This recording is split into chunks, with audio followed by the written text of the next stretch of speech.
amis et bienvenue. Ce mois-ci, je voulais faire une série sur mieux connaître Dieu.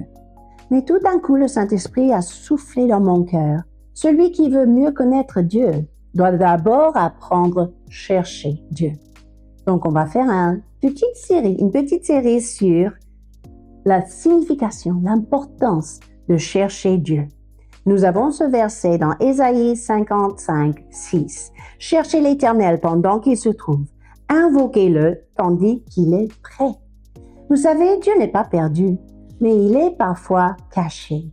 D'où vient cette exhortation de chercher Dieu pendant qu'il peut se trouver?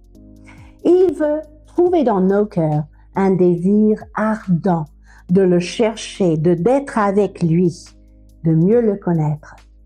Alors, nous voyons que cela va forcément impliquer cette capacité de dire non aux choses de ce monde, à des divertissements, à des distractions, à des choses qui veulent nous attirer l'attention, nous distraire.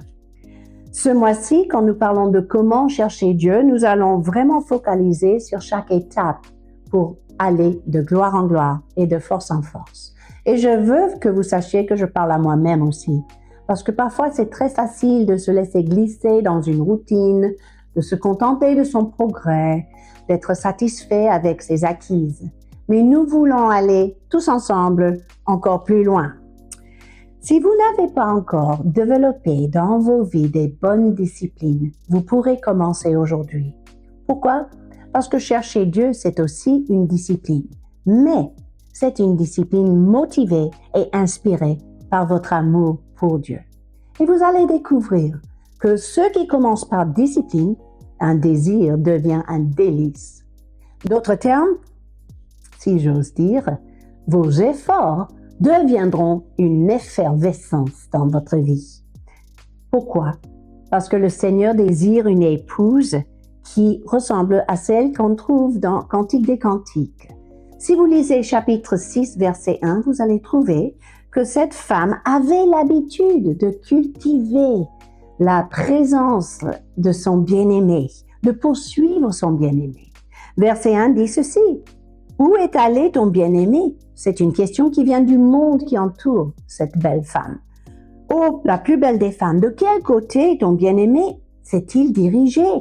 Nous le chercherons avec toi. » Ça veut dire que les personnes autour de nous vont pouvoir chercher ce Dieu que nous cherchons et découvrir qui il est. Mais avant cela, dans le chapitre 3, nous voyons qu'elle doit se réveiller d'abord. Elle doit se remuer, elle doit se stimuler.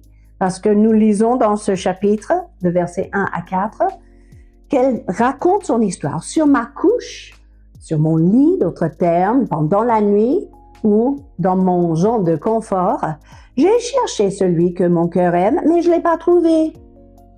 Et je me lèverai, elle dit ceci d'une voix déterminée. Je ferai le tour, je le chercherai dans les rues, dans les places. Je l'ai cherché, mais encore, je ne l'ai pas encore trouvé. Après, elle a croisé des sentinelles et elle a posé la question, avez-vous vu celui que mon cœur aime? Et enfin, elle a fini par le saisir. Et elle ne l'a même pas lâché. Elle dit ceci, jusqu'à ce que j'ai pu l'amener dans la maison de ma mère. Qu'est-ce qu'on peut apprendre de cette femme passionnée pour son bien-aimé? Première chose, elle était motivée par amour. Deuxième chose, elle persévère. Même si elle n'a pas réussi du premier coup, elle va continuer à aller jusqu'au bout, jusqu'à ce qu'elle trouve son bien-aimé. Troisième, elle était intentionnelle et bien focalisée. Elle n'a rien laissé au hasard.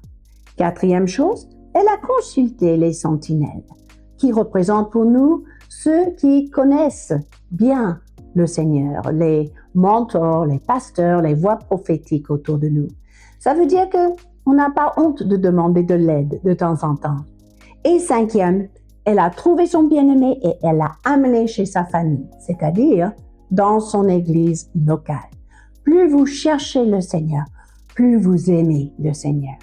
Et vous allez avoir un amour pour Dieu qui est contagieux et qui sera une source de bénédiction pour vos frères et sœurs en Christ aussi.